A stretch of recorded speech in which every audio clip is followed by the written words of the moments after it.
सोलापूर शहरात अवैध अग्निशस्त्र विक्रीसाठी आलेल्या तिघांना गुन्हे शाखेने मोठ्या शिताफीने जेरबंद केल्याची खळबळजनक कारवाई समोर आली आहे। या कारवाईत 2 देशी बनावटीचे पिस्तल, 8 जिवंत कारतुसे आणि मोटरसायकलसह तब्बल 2,16,000 रुपयांचा मुद्देमाल जप्त करण्यात आला आहे।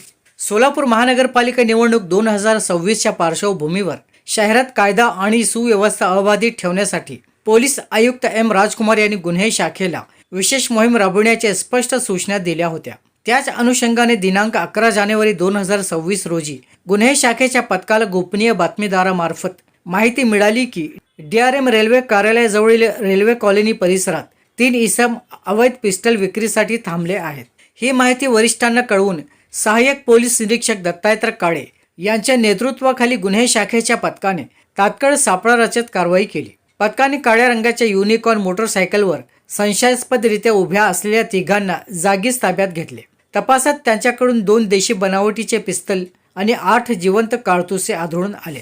मोहम्मद रफिक जादगर उर्फ मंगोळी, राजा नूरजान साब सौदागर आणि प्रदीप सूर्यकांत काळभोर अशी ताब्यात घेतलेल्या आरोपींची नावे असून त्यांच्याकडे कोणताही शस्त्र परवाना नसल्याचे निष्पन्न झाला आहे। आरोपींविरोधात सदर बाजार पोलीस ठाण्यात भारतीय हथियार कायदा कलम 3/25 आणि महाराष्ट्र पोलीस अधिनियम कलम 135 अंतर्गत गुन्हा दाखल करण्यात आला आहे। ही संपूर्ण कारवाई पोलीस आयुक्त एम राजकुमार, उप आयुक्त डॉक्टर अश्विनी पाटील, सहाय्यक पोलीस आयुक्त राजन माने आणि वरिष्ठ पोलीस निरीक्षक अरविंद माने यांच्या मार्गदर्शनाखाली पार पडली आहे। गुन्हे शाखेच्या या धडाकेबाज कारवाईमुळे निवडणुकीच्या पार्श्वभूमीवर शहरातील गुन्हेगारांचे मनसुबे उधळले असून सोलापूर पोलिसांची सतर्कता पुन्हा एकदा अधोरेखित झाली आहे। 2026 रोजी सोलापूर शहर क्राईम ब्रांचच्या श्री शांताजी रोकडे आणि श्री भरत पाटील यांना मिळालेल्या गोपनीय माहितीनुसार 3 आरोपी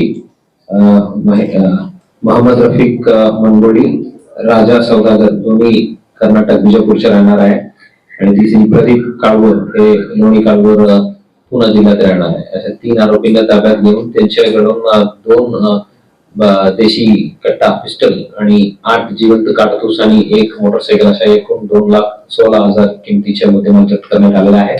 त्यांच्या विरुद्ध सदर बाजार पोलीस स्टेशन मध्ये भारतीय हत्यार कायदा 3/25 आणि महाराष्ट्र पोलीस अधिनियम 135 नुसार गुन्हा दाखल करण्यात आलेला आहे। या 3 आरोपी विरुद्ध जुनी क्राईम रेकॉर्ड आहे आणि त्यांच्यावर आता पुढील चौकशी चालू आहे।